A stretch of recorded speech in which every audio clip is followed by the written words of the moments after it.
মেয়েরাটা থাকার কথা একেবারে মুড়ার নিচে বন্ধু, মাথা থেকে পুরোটা ঢাকার কথা। মনে হয় যেন রাস্তার মধ্যে হাঁটু পানি এই পর্যন্ত, টাকনু এবং হাঁটুর মাঝামাঝি। আমরা কথা কন না কেন? আমরা কি দেখেন না? আমি শুধু একলাই দেখি, সবাই দেখেন না? আল্লাহ কথা দিয়েছেন, ইমানদার হওয়ার পরে যদি তোমরা ভয় করতে পারো তাহলেই তোমরা উভয় জাহানের সুসংবাদ প্রাপ্ত। তোমরা শুধু প্রেম করলা, ভয় করতে পারলা না, কখনোই তোমাদের সফলতা সম্ভব নয়। আল্লাহ কিয়ামতের দিন আমার দিকে তাকান, তিন শ্রেণীর মানুষের দিকে রহমত করবে না, ক্ষমা করবে না, তাদেরকে মায়া করবে না। নারীরা দেখবেন পাতলা পোশাক পরে হাঁটে, এই নারীরা হলো বেহায়া। আল্লাহর হাবিব বলেছেন, যেই নারী পোশাক পরার পরেও তার অঙ্গটা অন্য মানুষ দেখতে পায়, তোমরা মনে করবে এই নারী পোশাক পরিহিত নারী নয়, এই নারী ল্যাংটা উলঙ্গিনী। জোরে বলেন না নাউজুবিল্লাহ। আল্লাহ কো তোমার ঘাড় কত মোটা, তুমি কত পয়সার মালিক হইছো গো খালা, তুমি আল্লাহর অর্ডার মানো না। আল্লাহ কয় ওয়াকরনা ফি বুয়ুতিকুন্না ওয়ালা তাবাররাজনা তাবাররুজাল জাহিলিয়াতিল উলা। আল্লাহু আকবার, আল্লাহু আকবার কইতেন। এই কই জানাম নেই না, আমি আসতেছি। আরে আল্লাহকে রাগ করে নি চলি যান, তা আল্লাহর কাছে ধরা হরি যাবো তো। আল্লাহ কবে তুমি কি অস করছো, তোর মুসল্লি ছুটি গেছে কিনলে ফিরা দিবা। আরে ধরি, আচ্ছা তাই ঠিক আছে, ওকে আসেন আমার দিকে তাকান। আমি বেশি আলজল কথা বলার অভ্যাস না, আপনাদের যে কিন্তু দুর্বল, আপনাদেরকে মজা দেওয়ার জন্য একটু মাঝে মাঝে ব্যতিক্রম কথা বলি, এটাই উদ্দেশ্য, অন্য কিছু নয়। আল্লাহ কয় মহিলাদেরকে ঘরে থাকতে, ওই জাহিলি যুগের নারীদের মতো নিজের রূপটা বাইর হইয়া অন্য কোনো পুরুষকে দেখাইতে আল্লাহ না করছে। ঠিক, আপনাদের এলাকার মা বোনেরা নিশ্চয়ই পর্দা করে, করে না? কারণ পাহাড়ি এলাকার মানুষ, তারা নিশ্চয়ই পর্দা করে। যদি তারা পর্দা করে তাদের জন্য ওয়েলকাম, আর যারা পর্দা করেন না তাদের জন্য একটু ওয়াজ। ঠিক না বেঠিক? আল্লাহ কি বলছে? নারীদেরকে ঘরে থাকতে বলছে। কি করতে বলছে? তার মানে পর্দায় থাকতে বলছে। বলো হুজুর আমরা কি চার পায়ের জন্তু নিয়ে আমরা ঘরে থাকবো? হ্যাঁ বের হবেন, আপনি পর্দা নিয়ে বের হন, এমন ভাবে বের হন আপনার বডিটা কেমন এটা কোনো পুরুষ যেন অনুভব করতে না পারে। এমন বোরকা পরে কষাই দেখলে বুঝবো বডির উপর নিচে কয় বোন গোস্ত। ঠিক ঠিক। আর আমি আপনার হাসেন, এটি লজ্জা থেকে বলছি, আমার মুসলমান মা বোন তো এমন বোরকা পরে ইমাম সাহেব তার দিকে তাকাইলে, আরেকবার খাবারের দাওয়াত দিলে ইমাম সাহেব যাইতে লজ্জা বোধ করবে, কারণ লজ্জা সব সময় থাকে চৌকে। লজ্জা কোথায় থাকে? বোরকা পরবেন আপনি নিজেকে আবৃত করার জন্য, কি বলেন দাদা ভাই? কিন্তু আপনি এমন বোরকা পরেছেন, এমন ভাবে পিছন দিক দিয়ে একটু ছবি তুলতে বলবেন আপনার বান্ধবীকে, যে আমি বোরকাটা পরেছি, বোন তুই একটু ছবি তোল। আমি কিন্তু কাউকে খাটো করে বলছি না, বাস্তবতা বলছি। এই নারীদের কথা এই জন্য বলছি, এটা মেরাজের চাঁদ।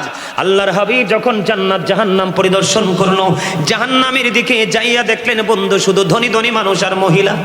নাউজুবিল্লাহ বলেন না? শুধু পৃথিবীর যারা বড় লোক এই মানুষগুলো আর মহিলা। জান্নাতের দিকে নবীজি তাকায়া দেখলেন জান্নাতের মধ্যে শুধু পুরুষ আর গরিব মানুষ। মহিলাদের অবস্থা অত্যন্ত ভয়ঙ্কর। আমি বলবো একটা ছবি তুলবেন, বলবেন বোন একটা ছবি তোল, আমি দেখবো আমাকে কেমন লাগে। আপনি নিজে ছবি পিছন দিক দিয়ে একটা পিকচার তুলে তাকাবেন, যদি সত্যিকারই আপনার মধ্যে ন্যূনতম ঈমান থাকে, আপনার ছবি দেখলে আপনার কাছে লজ্জা লাগবে। কথা বলেন না কেন? নারী হচ্ছে ফুল, এটা ফুলদানিতে সবচেয়ে বেশি মানায়। কথা কন না কেন? নারীরা হলো ফুটন্ত গোলাপের মতো ফুল। আপনারা দেখবেন যেই নারীটা পর্দা করে, যেই নারীটা 5 ওয়াক্ত নামাজ পড়ে, যেই নারী শরীয়তের সীমারেখা মেনে চলে, দেখবেন ওই নারী সম্পর্কে কোনো কথা বললে সমাজের নারী পুরুষ সবাই বন্ধু খেপে যাবে। সাবধান, লাগাম টেনে কথা বলো। ওই নারী আমাদের গ্রামের জন্য গর্ব, ওই নারী আমাদের গ্রামের জন্য রহমত। তার মতো একটা বউ যদি আমার ঘরে পেতাম, আপনি কেমন করে এমন বউ পাবেন? পাবেন না। কারণ প্রত্যেকটা ঘরে ঘরে যদি নামাজি পর্দাশীল মেয়ে তৈরি করতে পারেন, প্রত্যেকটা ঘরে ঘরে অটোই পর্দাশীল বউ চলে আসবে। আপনার মেয়েকে পাঠান পেন্সিল শু পরে শপিং কমপ্লেক্সে, মেয়ের ক্ষেত্রে শপিং কমপ্লেক্স আর বউয়ের ক্ষেত্রে অত্যন্ত পর্দাশীল। তাহলে আপনি সঠিক বিবেচনা করেন উত্তম বাবা হতে পারেননি। কথা বলেন না কেন? আমি আমার মা বোনদের উদ্দেশ্যে বলবো, মা গো পর্দা করে চলো, পর্দা ছাড়া কোনো উপায় নেই। আমার বন্ধু হযরতে আব্দুল্লাহ আসতেছে নবীজির কদমে, মাইমুনা সহ বন্ধুরে আমার আরেকজন ছিলেন নবীজির দরবারে।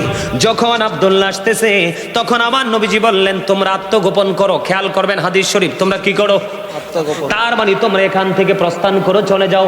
ইয়া রাসূলুল্লাহ, আব্দুল্লাহ আসতেছে, আব্দুল্লাহ তো অন্ধ। আমার নবীজি বলেছেন, আব্দুল্লাহ অন্ধ, তোমরা তো অন্ধ নও। তার মানে আপনার বাড়ির আঙিনা দিয়ে যদি কোনো অন্ধ মানুষ চলে যায়, আপনি চুকি দিয়ে অন্ধ মানুষের, অন্ধ পুরুষের দিকে দৃষ্টি দিতে পারবেন না। আপনার স্বামীর ক্ষমতা নাই, কলা পাতা দিয়ে আপনার বাড়ির আঙিনাটা বেড়া দিয়ে দিয়েছে। নতুন জামাই হেঁটে যাচ্ছে, আপনি কলা পাতার পাক দিয়ে নতুন জামাইয়ের দিকে দৃষ্টি দিতে পারবেন না। কারণ বন্ধু আমি আগেই বলেছি, সব কিছুই ওই চক্ষু থেকে। কথা বলেন না কেন? ফেসবুকে দেখবেন, গত পরশুদিন ফেসবুকে দেখলাম 3 বাচ্চার মা, স্বামী বিদেশে থাকে, এসআইয়ের সাথে প্রেম করে 3টার মা বিয়ে করে ফেলেছে। দেখছেন? অথচ জামাই বিদেশে। কত স্বামীর কোটি কোটি টাকা নিয়ে অন্য পুরুষের গলায় ঝোলে, আজকে শুধু উকি আর ঝুঁকির কারণে। চোখটাকে যদি কন্ট্রোলে রাখতো তাহলে কিন্তু নারীরা কখনোই এমন ফাঁদে পড়তো না। বন্ধু আমার দিকে তাকান, আল্লাহর হাবিবকে যখন দেবর সম্পর্কে প্রশ্ন করা হলো, আমার নবীজি বলেছেন, একজন ভাবি তার দেবরের সাথে দেখা করার চাইতে মৃত্যু তার জন্য অনেক ভালো। নাউজুবিল্লাহ বলেন না? অন্য বেগানা পুরুষ তাক দূরের কথা, আল্লাহ রাসূল নারীদেরকে সুরক্ষিত রাখার জন্য বলেছেন, যাদের স্বামী কাছে নেই, যাদের স্বামী বিদেশে আছে, অথচ স্ত্রী এই জেলায় আছে, স্বামী চাকরির কারণে, জীবন জীবিকার কারণে অন্য জেলায় আছে, আল্লাহর হাবিব জানিয়ে দিয়েছেন হাদিস শরীফ থেকে প্রমাণ। আল্লাহর হাবিব বলেছেন, তোমার স্বামী বাড়ি আসা না পর্যন্ত তুমি সুন্দর জামা পরিও না এবং সাজগোজ করিও না। তোমার যা কিছু শুধু একমাত্র তোমার স্বামীর জন্য, কারণ তোমার স্বামীর সন্তুষ্টিতেই তোমার জান্নাত। বেপরদাশীল নারীরা রাতের অন্ধকারে স্বামী যখন তাকে বিছানায় ডাকে, অনেক সময় সে স্বামীর ডাকে সাড়া দেয় না। এটা আমার কথা নয়, হাদিস শরীফের কথা। বন্ধু আপনার আমার দিকে তাকান, আল্লাহর হাবিব জানিয়ে দিয়েছেন, কোন নারীকে তার স্বামী সারাদিন পরিশ্রম করলো, জীবন জীবিকার তাগিদে তার জন্য, তার ফ্যামিলির জন্য ঘুরলো, রাতের অন্ধকারে সে যখন বিছানায় গেল, স্ত্রীকে আদর করে কাছে ডাকলো, স্ত্রী মুখটা ঘুরিয়ে অন্যদিকে চলে গেল, স্বামী কলিজাটা ফাইটা খান খান হয়ে গেল। আমার আল্লাহ সঙ্গে সঙ্গে লানতের ফেরেশতা ওই নারীর জন্য পৃথিবীর বুকে পাঠিয়ে দেয়। ওই যতক্ষণ না পর্যন্ত সকাল না হয়, ওই রাত্র থেকে ওই নারীটাকে শুধু ফেরেশতারা লানত দিতে থাকে, ওই নারীকে অভিশপ্ত বলে ঘোষিত করা হয়। জোরে জোরে নাউজুবিল্লাহ।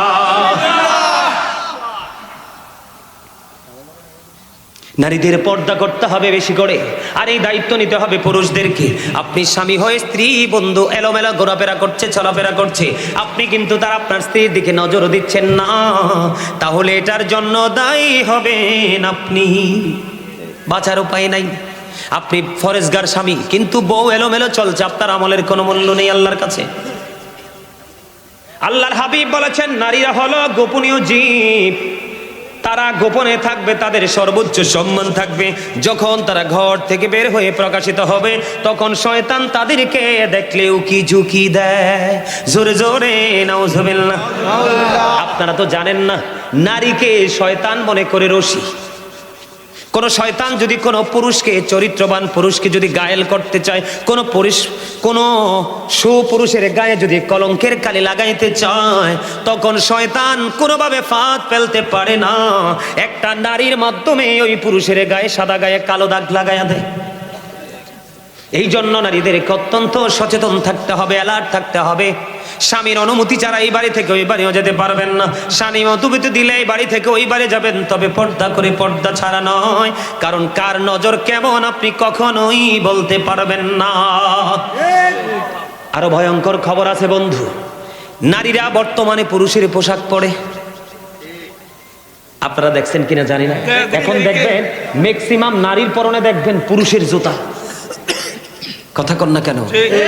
আমি ভুল বলছি না, কিন্তু আমি দেখেই বলছি, ম্যাক্সিমাম নারীর পরনে। আপনারা দেখেন, আমরা তো পুরুষ, ওনারা মনে করতে পারে যে হুজুরে পুরুষ দেখে মনে হয় আমাদেরকে বেশি বলতেছে। না, আমি আপনাদেরকে বলি, আমরা পুরুষ মানুষ, মার্কেটে গেলে আমাদের একটা লুঙ্গি, একটা গেঞ্জি, একটা শার্ট, একটা পায়জামা, একটা প্যান্ট, এই তো আমরা পুরুষদের। আর শপিং মলে গেলে যেদিকে তাকাবেন শুধু নারীদের জিনিস। কতটা ধ্বংস হয়েছে নারীরা, কতটা পথভ্রষ্ট হয়েছে তারা, কতটা অভিশপ্ত হয়েছে, কতটা লানত প্রাপ্ত হয়েছে। নারীদের জুতাগুলো অত্যন্ত ডিজাইনেবল। আপনি চাইলে সর্বোচ্চ হাই হিল পড়তে পারেন, মিডল হিল পড়তে পারেন, আবার ফ্ল্যাট পড়তে পারেন, পারেন না? নারীরা পড়তে পারে না? তাদের কোয়ালিটির কোনো শেষ নাই। এত সুন্দর সুন্দর ডিজাইনেবল জুতা ছেড়ে তাদের নজরটা পুরুষের জুতার দিকে। ঠিক আছে হুজুর, আমি প্রতি নাজের দেখি তো। কথা কন না কেন? ভুল বলছি? গেল একটা। এবার আসেন, এবার আমার দিকে তাকান। আমি বাস্তবতা বলছি, আপনারা হাসছেন না। যারা এডি করে, কেউ হইলে আপনার নাতনি, নাইলে আপনার ওয়াইফ, নাইলে আপনার পুত্রবধূ, বাচ্চা থাকার উপায় নাই। এক গুছারে আরেক গুছা সোজা কইবেন, সুযোগ নাই। কি কি ভুল কইছি? ফরান্ডা খুললে হাসি দেন কিল্লাই, আইতে আসি বাস আন্নেলাই তুলি রেখছি আই। কারণ আন্নে হেতনে সারি দিছেন, এল্লাই হেতনে ফাকনা গজাই উড়ালতেছে। আন্নে যদি হেতনের না হেগার রশি লাগাই দিতেন, বড়ি লাগাই দিতেন, হেতনে এত দূর যাইতে ইত্তেন। কথা কন না কিল্লাই? এবার দেখেন তাদের বলে, হুজুর আপনি এত কিছু জানেন কেমনে? আমার ফ্যামিলির কোনো মহিলা ঘর থেকে বের হয় না, কোন বউ। তাদের জুতা থেকে ঠোঁটের লিপস্টিক পর্যন্ত তারা যা চায় সব মার্কেট আমি করি। বিশ্বাস করেন আপনারা? সব মার্কেট আমি করি। আমি যেটা এনে দিবে এরাই বলবে এটাই আলহামদুলিল্লাহ। আমি নারীদের, আমাদের আইটেমের চাইতে নারীদের আইটেম আমার মুখস্থ। আমি আমার জিনিসটা ভালো করে কিনতে পারবো না, কিন্তু মহিলাদের জিনিসটা আমি চিনে বুঝে ভালো করে কিনতে পারবো। কারণ আমার এক্সপিরিয়েন্সটা এত হার্ড হয়েছে, কারণ আমাদের জয়েন্ট ফ্যামিলি, অনেক বড় পরিবার। কথা কি বুঝতে পারছেন আমা? নারীদের এত সুন্দর সুন্দর 3 পিস, 1 পিস, 2 পিস আছে না নাই? আছে। কথা কন না কেন? আছে। কত ধরনের পায়জামা সব ছেড়ে দিল বন্ধু। আফসোস লাগে, দুঃখজনক হলেও সত্য। ছেলেদের একটা জিন্স প্যান্ট, তার লোভটা সামলাতে পারলো না। ম্যাক্সিমাম নারীর পরনে দেখা যায় জিন্স প্যান্ট। বলে হুজুর এই উদাহরণটি কেন দিলেন? হাদিস শরীফ থেকে দিয়েছি, আমার মন গড়া দেয়নি। আল্লাহর হাবিব বলেছেন, যেই নারী পুরুষের পোশাক পরবে এবং পুরুষের মতো চলাফেরা করবে, আল্লাহ রাসূল বলেছেন ওই নারী হলো মর্দা মহিলা। কি মহিলা? মর্দা মহিলা। এই দেখেন আমার দিকে তাকান, এই মর্দা মহিলার জন্য ভয়ঙ্কর খবর দিয়েছেন রাসূল। ওই মর্দা মহিলার জন্য জাহান্নামে একটা খাবার বরাদ্দ করে রেখেছেন। ওই খাবারটার নাম হলো বন্ধু তিনাতুল খাবাল। ইয়া রাসূলুল্লাহ, ইয়া হাবিবাল্লাহ, নবী গো, এই তিনাতুল খাবালটা কি গো নবী? আমার নবী বলে দিয়েছেন এই তিনাতুল খাবালটা হলো আরেকটা জাহান্নামের নিংড়ানো রক্তপুঞ্জ। কথা বুঝেন নাই? আমি বুঝাই আপনাদেরকে। হ্যাঁ, আমি আপনাদেরকে বলি, রক্তপুঞ্জ মানিক বুঝেননি? একজন জাহান্নামীকে খাইতে দেওয়া হবে। এটা কেমনে সিস্টেম করা হয়েছে জানেন? আপনার জাহান্নামী যারা হবে, পাপী যারা, তারা তো জাহান্নামী। জাহান্নামী যারা হবে তাদের জন্য কিন্তু একটা স্পেশাল রিসেপশনের ব্যবস্থা আছে। নাউজুবিল্লাহ বলে। কেমন জানেন? একটা জাহান্নামী একেবারে তার বডিটা পৌঁছে লিকুইড হয়ে যাবে, এদিক দিয়ে আরেকটা জাহান্নামীর বডিটা তৈরি হয়ে গেছে। কি হয়ে গেছে? কথা বুঝে নেবেন। একটা জাহান্নামীর এই বডিটা কি হয়ে গেছে? পৌঁছে গেছে, গলে গেছে। লিকুইড বুঝো না তোমরা? যেমন লিকুইড বলতে আপনার ওই যে ইয়া খান না, জুস, জুস, তরল। তরল কে রে কইছে? মাশাআল্লাহ, চমৎকার কথা বলেছেন। তরল, একবারই নরম। ঠিক এইরকম হয়ে যাবে। আরেকটা জাহান্নামীও এতক্ষণ লিকুইড ছিল, তার এই লিকুইড বডিটাকে, যেই বডিটা তৈরি হয়েছে তাকেই খাবারটা দেওয়া হয়েছে। বন্ধু, যেই নারীটা সিম্পল একটা পুরুষের জুতা পড়েছে এবং যেই পুরুষ নারীদের সিম্পল একটা জিনিস ব্যবহার করেছে, ম্যাক্সিমাম পুরুষদেরকে, ম্যাক্সিমাম ইয়াং ছেলেদেরকে দেখা যায় এই সাইডটাকে ডিজিটাল পিস্টাল রেল লাইন করেছো, মাথার চুলগুলোকে উঁচু করেছো, এগুলো সামনে চলে আসে, এই জন্য নারীদের ব্যান দিয়ে এটারে থামাইছো। রাস্তায় দেখি তো, কই অহন কইতাম না, সবাই মতো কমু, কি করবো? সময় মতো কমো, আজকে সময় পাইছি রে। তোমরা যারা এই নারীদের জিনিসটা ইউজ করেছো, তোমরা অভিশপ্ত। নবীজি বলে গেছেন আজ থেকে 1450 বছর আগে। এই যে 2 সিসি ক্যামেরার খবর নাই, কিন্তু দুনিয়ার সিসি ক্যামেরা দেখলে ঠিকই আমরা ভয় পাই। 2টা সিসি ক্যামেরা আছে, জানেন এটা নাম কি? কেরামান কাতিবিন কাঁদে বসিয়া সকল কর্ম লিখিতেছে হুকুমনিয়া, আল্লাহর হুকুমনিয়া। 40 কদম হাটিয়া আসবে রে সজন, মন করে নাকির হাজির হইবে রে তখন। অস্বীকার করা যাবে? কোনো সুযোগ চিরস্থায়ী সিসি ক্যামেরা দিয়ে সবকিছু ধারণ করা হচ্ছে, আপনি কি করছেন আর কি করছেন না, ঠিক না? ঠিক।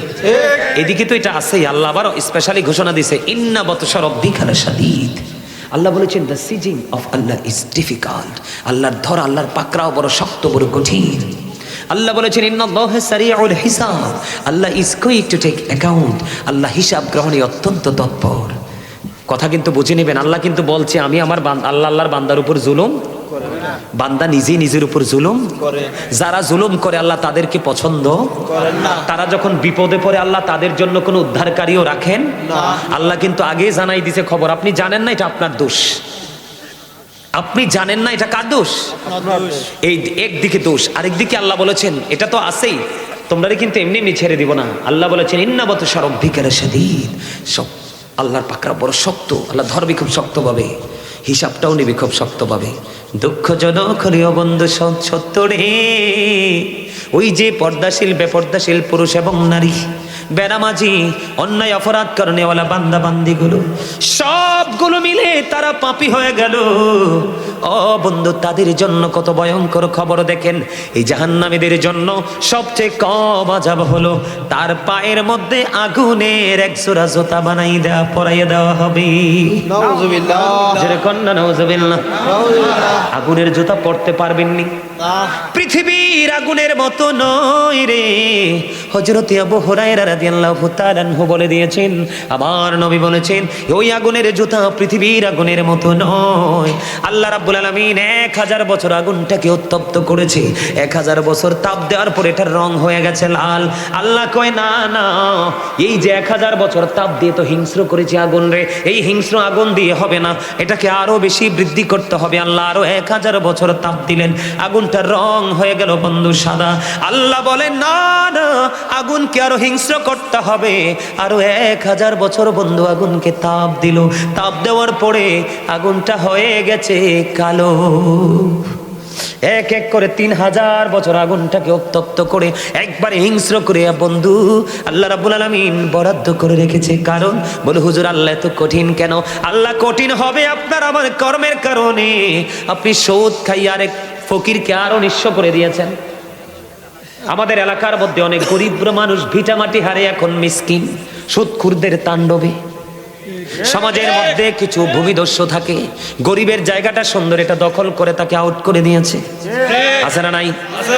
অনেকে দেখা যায় একজনে ফসল করছে, সময় হয়েছে পাকছে, সে জোর করে কেটে নিয়ে গেছে। আছে না নাই? আপনি তো আল্লাহর কথা চিন্তা করেননি, আপনি তো ভয় করেননি, হিসাব দিতে হবে সেই চিন্তা করেননি। এই পৃথিবীর বুকে মানুষের মনে যা চায় বন্ধু তাই তো খেতে পারে। ওই মানুষের যখন তৃষ্ণা লাগে অনেক বেশি পরিশ্রম করে সে পানি দিলে কিন্তু পানিটা খায় না, কয় এই পানিতে আমার কলিজা ভিজবে না, ফ্রিজিং করা পানি দাও, ঠান্ডা পানি দাও, আইস দাও। আইসটা যখন দেয় বন্ধু একটু মিশিয়ে, তখন আপনি খাইলে সাময়িক সময়ের জন্য আপনার শান্তি মিলে। বন্ধু জাহান্নামে তো ভয়ঙ্কর। ও বন্ধু পাপ করো না, পাপীদের জন্য তো ভয়ঙ্কর জায়গা বরাদ্দ করা আছে। তুমি পানি তো খাইতে পারবা না, খাইতে পারবা না। পানিটা তোমার এত উত্তপ্ত গরম পানি তোমার মাথা দিয়ে ঢেলে দেওয়া হবে, তোমার ভিতর থেকে সব কিছু লিকুইড হয়ে বের হয়ে যাবে। জোরে জোরে নাউজুবিল্লাহ। কি হয়ে যাবে? নরম হয়ে তোমার ভিতর থেকে সবকিছু বের হয়ে যাবে। ওই যে একটু আগে বলেছি হাদিস শরীফের মধ্যে সে জাহান্নামীরা যখন খাবার খাইতে যাবে মুখরোচক কোনো খাবার মিলবে না। আল্লাহর হাবিব জানিয়ে দিয়েছেন তিনাতুল খাবাল তোমাদের নসিবে জুটবে। ইয়া রাসূলুল্লাহ নবী গো, এই তিনাতুল খাবালটা কি গো? নবীজি বলে দিয়েছেন এটা হলো আরেকটা জাহান্নামের নিংড়ানো রক্তপুঁজ, এটা তোমাকে কন্টিনিউ ভক্ষণ করতে হবে বন্ধু। আরেকটা খাবার এসেছে কোরআনের মধ্যে যেটার নাম হলো বন্ধু জাক্কুম। এটা এতটা ভয়ঙ্কর, এই জাক্কুম তোমার এতটা ভয়ঙ্কর, এই বর্তমানে যদি এই মাহফিলের মাটি যদি একটা ফোঁটা জাক্কুম পড়ে রে, গোটা পৃথিবীর মাটি বন্ধু বিষাক্ত হয়ে যাবে। কিয়ামত পর্যন্ত এই পৃথিবীর জমিনে কোনো শস্য জন্মানো যাবে না। এত ভয়ঙ্কর খাবার বেনামাজিদের জন্য, সুদখোরদের জন্য, ঘুষখোরদের জন্য, জালেম অত্যাচারীদের জন্য, যারা ইসলামের বিধানকে অমান্য করে নিজের দাপট খাটিয়ে বন্ধু নিজের আধিপত্য বিস্তার করে জীবন যাপন করেছে, তাদের জন্য এটা বরাদ্দ। এটা মুখের সামনে আনতে দেরি দাঁতগুলো খসে পড়ে যাবে। সরিষা পরিমাণ একটু যদি পেটের ভিতরে যায় রে, সবগুলো বন্ধু লিকুইড হয়ে বের হয়ে যাবে। সবচেয়ে বড় দুঃখজনক খবর হলো এই পৃথিবীর বুকে তুমি সুযোগ খুঁজে পাও, আল্লাহ জানিয়ে দিয়েছেন লা ইয়ামুতু, তুমি মানুষ মরতে পারবে না। People will not die that day, সেদিন মানুষ মরতে পারবে না। আল্লাহ বলেছেন ফিহা ওয়ালা ইয়াহইয়া, people will not be able to live that day, সেদিন মানুষ বাঁচতেও পারবে না। আল্লাহ বলেছেন বান্দা ওয়া মা হুম আনহা বিগাইবিন, সেখান থেকে বান্দা অদৃশ্য হতে পারবে না, তার মানে পালাইতেও পারবে না। কি করবেন সেদিন? উপায় আছে? জাহান্নামের ভয়াবহতা নিয়ে যদি আলোচনা করে সহ্য করতে পারবেন না। এত ভয়ঙ্কর জাহান্নাম, এত মারাত্মক হবে পরিবেশ পরিস্থিতি। বন্ধুরি আমার, অত্যন্ত গুরুত্ব দিয়ে কাজ করতে হবে। এই যে খতিব সাহেব পাশে বসে আছেন, ইমাম সাহেব পাশে বসে আছেন, তাদের সাথে বেশি বেশি করে কমিউনিকেশন রাখবেন। সুযোগ পাইলেই তাদের কাছে চলে যাবেন, তাদের কাছ থেকে ট্রেনিং নেবেন। রাস্তায় কোনো মুসলমান দেখলেই সালাম দিয়ে দিবেন। যখন ঘরে আপনার ঘরে তরকারি রান্না করবে একটু জোল বলবেন বিবিকে বাড়াই দিতে, পাশে গরিবের ঘরে যেন দিতে পারেন। মানুষ যখন মারা যাবে তার জানাজা অংশগ্রহণ করবেন। কেউ যখন ডাক দিবে তার ডাকে সাড়া দিবেন। কথা কি বুঝতে পারছে? আমার কথা বুঝে আসছে? বেশি বেশি করে 5 ওয়াক্ত নামাজ পড়বেন, হালাল পথে রোজগার করবেন, মা বাবার সাথে ভালো সম্পর্ক রাখবেন, সামাজিক বন্ধনে নিজেকে আবদ্ধ করে নিজের জীবনটাকে বদলে দিবেন। মা বোনদেরকে পর্দায় রাখবেন, আপনারাও পর্দায় থাকার চেষ্টা করবেন। আর এইরকম মাহফিল, মানুষ যদিও আপনাদের কম, উপস্থিতি যদিও কম, কারণ আপনারা পাহাড়ি এলাকার মানুষ কম মনে হয় এখানে, তাতে আমার মন খারাপ হয়নি। তবে আপনাদের যে মনোযোগ সেটা দেখে আমি মুগ্ধ হয়েছি। অত্যন্ত খুশি হয়েছি যে আপনারা একেবারে নিবিড়ভাবে পলকহীন দৃষ্টি দিয়ে আপনারা আমার কথাগুলো শুনেছেন। সম্মানিত উপস্থিতি, বেশি বেশি করে রাসূলের সাথে প্রেম করবেন। প্রেম মানে রাসূলের আদর্শ। প্রেম মানে কি? রাসূলের আদর্শ। তাহলেই আপনার পক্ষে সফলতা আসবে। শোনেন, আপনি শুধু সুন্নি জামাত করলে চলবে না, আপনার আওলাদকেও সুন্নি জামাতের আওতায় আনতে হবে। কি করতে হবে? আমাদেরকে তাকান, আল্লাহ রাসূল বলেছেন আদিবু আওলাদাকুম আলা সালাতি খিসালিন হুব্বি নবিকুম ওয়া হুব্বি আহলি বাইতিহি ওয়া আলা কিরাতিল কোরআন। রাসূল বলেছেন তোমরা তোমাদের সন্তানদেরকে 3টি বিষয় শিক্ষা দাও। কয়টি? 3টি বিষয়। একটি হলো নবীর প্রেম, আরেকটি হলো নবীর আহলে বাইত পরিবারের প্রেম, আরেকটি হলো কোরআন তেলাওয়াত। বিশেষ করে শয়তানি এবং বেঈমান কাফির মুশরিকদের সংস্কৃতি থেকে দূরে থাকবেন। এখন বর্তমান ছেলেরা যা করছে সব ইহুদিদেরকে দেখে, অথচ ইহুদিরা আমাদের মুসলমানদেরকে ফিলিস্তিনি ধ্বংস করে দিচ্ছে। কথা বলেন না কেন? আবার নতুন করে মধ্যপ্রাচ্যে ওই যে আপনার সাদা সাদা কুকুরগুলো আছে না, কুকুরগুলো কিন্তু বিভিন্ন দেশের সাথে ঝগড়া লাগিয়ে দিচ্ছে, তাই না? সম্মানিত উপস্থিতি, ইহুদি নাসারাদেরকে ফলো করা যাবে না, কারণ তারা চিরকালের জন্য, অনন্তকালের জন্য তারা জাহান্নামী। আল্লাহ বলেছেন উইদ্দাত লিল কাফিরিন, তাদের জন্য আল্লাহ জাহান্নাম বানিয়েছেন। আর উইদ্দাত লিল মুত্তাকিন, মুত্তাকিনদের জন্য আল্লাহ জান্নাত বানিয়েছেন। মুত্তাকিনদের জন্য আল্লাহ বলবেন ইউ গো টু প্যারাডাইস, আল্লাহ বলবেন তোমরা জান্নাতে চলে যাও। আর যারা কাফের বেঈমান মুশরিক তাদেরকে বলবো you have to go to hell, তোমাদেরকে মাস্ট বি চলে যেতে হবে জাহান্নামে। বাঁচানোর কোনো সুযোগ কারোরই নেই। শোনেন, রাসূলকে কেন বলছে বারবার ধারণ করতে? আল্লাহ বলেছেন মাইয়ুতি'ir রাসূলা ফাকাদ আতাল্লাহ। আল্লাহ বলেছেন হি হো অবিস দ্য স্টিল অবিস আল্লাহ। যেই ব্যক্তি রাসূলের নির্দেশ মানলো সে যেন আল্লাহর নির্দেশ মানলো। আল্লাহ বলেছেন কুল ইন কুনতুম তুহিব্বুনাল্লাহ ফাত্তাবিউনি ইউহিব্বুকুমুল্লাহু ওয়া ইয়াগফির লাকুম যুনুবাকুম আল্লাহু গফুরুর রহিম। আল্লাহ বলেছেন সে বলুন ইফ ইউ ডু লাভ আল্লাহ, যদি তোমরা আল্লাহকে ভালোবেসে থাকো, ফলো মি মুহাম্মদ সাল্লাল্লাহু আলাইহি ওয়াসাল্লাম, মুহাম্মদ সাল্লাল্লাহু আলাইহি সাল্লামের অনুগত হয়ে যাও। কি লাভ হবে? আল্লাহ উইল লাভ ইউ, আল্লাহ তোমাদেরকে ভালোবাসবে, and forgive your sins, Allah তোমাদেরকে ক্ষমা করে দিবে। Allah is all in all, follow his law and light for eternal success. Allah সব, কিন্তু তারপর আমাদের জন্য দুইটা নিয়ামত দিয়েছেন, একটা হলো ল এন্ড লাইট। ল হলো আল্লাহর কোরআন, দা হোলি কোরআন, যেটা বিজ্ঞান এখান থেকে বের হয়েছে। আরেকটা হলো ল এন্ড লাইট। লাইট হলো ইংলিশ শব্দ, বাংলাতে এটাকে বলা হয় আলো, আরবিতে বলা হয় নূর। এই নূরটা হলো আপনার আমার প্রাণের নবী। ওমা কথা দিয়ে কয় না কেউ? নবী কি মাটি না নূর? নবী মাটি হইব কেমনে? নবী সৃষ্টির আগে তো কিছু সৃষ্টি হয়ই নাই, হইছে? নবী সৃষ্টির আগে তো কিছু সৃষ্টি হয় নাই, তো নবী মাটি না কি? মাটি তো হতে পারে না, পারে? I am from the light of Allah and everything has been created from my light. আমি আল্লাহর নূর থেকে সৃষ্টির প্রত্যেকটা বস্তু, আমি নবীর নূর মোবারক থেকে। রাসূল বলেছেন I was a prophet when Adam was mixture of water and mud. নবী বলেছেন আমি তখনও নবী যখন আদম ছিল কাদা মাটির মাঝে, পানি এবং কাদা মাটির মাঝে, তখনও আপনার আমার নবী নবী ছিলেন। ডক্টর আহমদ পেয়ারা বাগদাদি পীর সাহেব কেবলা বলেছেন, বলবো, of all the great religious personalities of all prophet Muhammad Rasulullah sallallahu alaihi wasallam was the most successful. তিনি বলেছেন পৃথিবীর মধ্যে যত নবী রাসূল এসেছেন, রাজনীতি থেকে ইমামতি, ইমামতি থেকে রাজনীতি পর্যন্ত প্রত্যেকটা জায়গায় আপনার আমার নবী সফল, সাকসেস। সুবহানাল্লাহ। আর জোরে সুবহানাল্লাহ। আমেরিকার গবেষক মাইকেল এইচ হার্ট তিনি 100 জন প্রভাবশালীর তালিকা করলেন। তিনি বললেন the 100 A ranking of the most influential person in the history. তিনি বলেছেন 100 জন প্রভাবশালীর তালিকা তিনি করেছেন। 100 জন প্রভাবশালীর মধ্যে ইনফ্লুয়েন্সিয়াল দ্বারা আপনার আমার নবীকে সর্বশ্রেষ্ঠ বলে আখ্যায়িত করেছেন। আওয়াজ দিয়ে বলেন সুবহানাল্লাহ। সম্মানিত উপস্থিতি, বেঈমান কাফেররা পর্যন্ত নবীকে নিয়ে প্রশংসা করেছেন। কিন্তু দুঃখজনক হলেও সত্য, আমাদের দেশে এলেম কালাম ছাড়া কিছু মৌলবী বের হয়েছে, নবী সম্পর্কে যা ইচ্ছা তা বলে, আল্লাহর ওলি সম্পর্কে যা ইচ্ছা তা বলে। ঠিক না ঠিক? আর যেটা বলেন না কেন?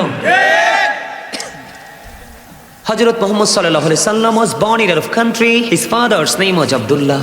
His mother's name was Amina. His father said died before he was born. He lost his mother in his childhood. He was very truthful. আওয়াজ তুলে বলেন সুবহানাল্লাহ। কেন বললাম? আমার নবী ছিলেন শ্রেষ্ঠ সত্যবাদী। কিছুদিন আগে আমাদের একজন সিনিয়র আলেম, ওনার সাথে এক ভদ্রলোকের দেখা হলো। তিনি একজন লয়ার। তিনি হাদিস শরীফ সম্পর্কে যখন জানতে পারলেন সেটা রাসূলের। কার? এক কথায় কার?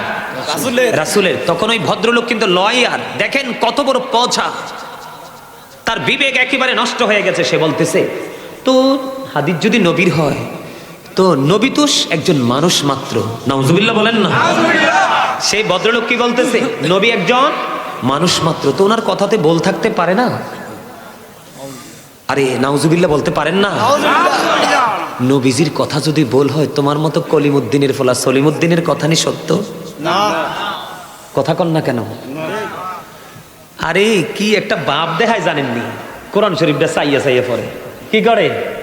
কথা কয় না? কি একটা নমুনা ধরে জানেননি? কোরআন শরীফটা চাইয়া চাইয়া পড়ে। এটা যে লেখা হইছে, কৈথিকা লেখা হইছে, এটা জানোনি তোমরা? নবীর যে নবীর কথা বলো তো হইতে পারে, শুধু হাদিস না, কোরআনও নবীজির জবান দিয়ে আইছে। নবী মক্কায়, কোরআনও মক্কায়, প্রত্যেকটা সূরার নাম মাক্কি। নবী মদিনায়, প্রত্যেকটা সূরার নাম মাদানী।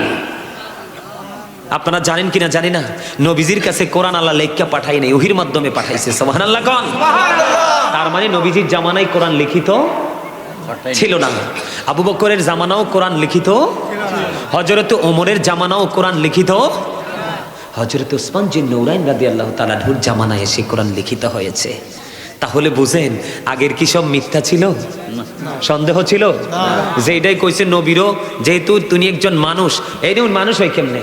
আমার নবী বলতেছেন ক্বালা আইয়ুকুম মিথলি, তোমরা কে আছো আমার মতো?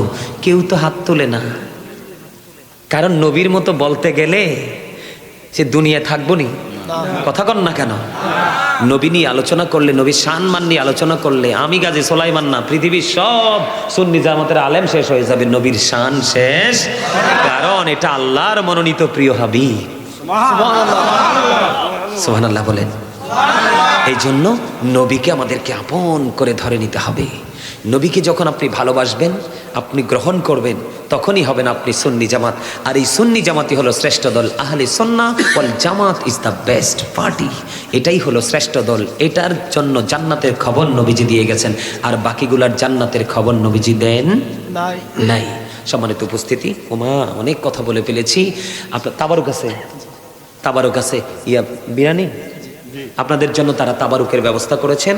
আমি একটু জিকির করব, জিকির করে রাসূলকে দাঁড়ায় সালাম দিব। আপনারা কি সালামের পক্ষের না বিপক্ষের? মনে রাখবেন। আমার দিকে তাকান। আল্লাহ সূরা ফাতির 9 নম্বর আয়াতের শেষ অংশে বলেছেন অতুআযিরুহু ওয়া তুওয়াক্কিরুহু। আল্লাহ বলেছেন help him and respect him. তোমরা আমার হাবিবকে সাহায্য করো এবং সম্মান করো। আমরা রাসূলকে জাস্ট সম্মান করছি কারণ ইনি হচ্ছেন শ্রেষ্ঠ সম্মানের মালিক। কথা কন না কেন? আচ্ছা কোন তো নবী ছাড়া আর কেউ কি সম্মান করা যায়? যদি করি নিচে কি নবীর উপরে কেউ হতে পারে না। আপনার ভালো না লাগলে আপনি দিন না সালাম, কিন্তু যারা নবীকে ভালোবাসে, এক একজনের ভালোবাসার বহিঃপ্রকাশ এক এক রকম। আপনি তো তার গায়ে কলঙ্ক দিতে পারেন না। ঢাকা গাজীপুরে এক ভদ্রলোক, আপনারা মিডিয়াতে দেখছেন কিনা জানি না, এখানে ইয়াং ছেলেরা হয়তো দেখতে পারে, ইন্টারন্যাশনাল যমুনা টিভি, সময় টিভি, এন টিভি, আর টিভি, সব টিভিতে আসছে। এক ছেলে গাজীপুরের, সে ভাত খায় না, কন্টিনিউ খেজুর খায়। আমার নবীর প্রিয় খাবার খেজুর, আমি যতদিন বাঁচবো খেজুর খেয়ে বাঁচবো। সে তো নবীর সাথে প্রেম করে খাচ্ছে। এখন আপনি কি তাকে বেদাতি বলবেন?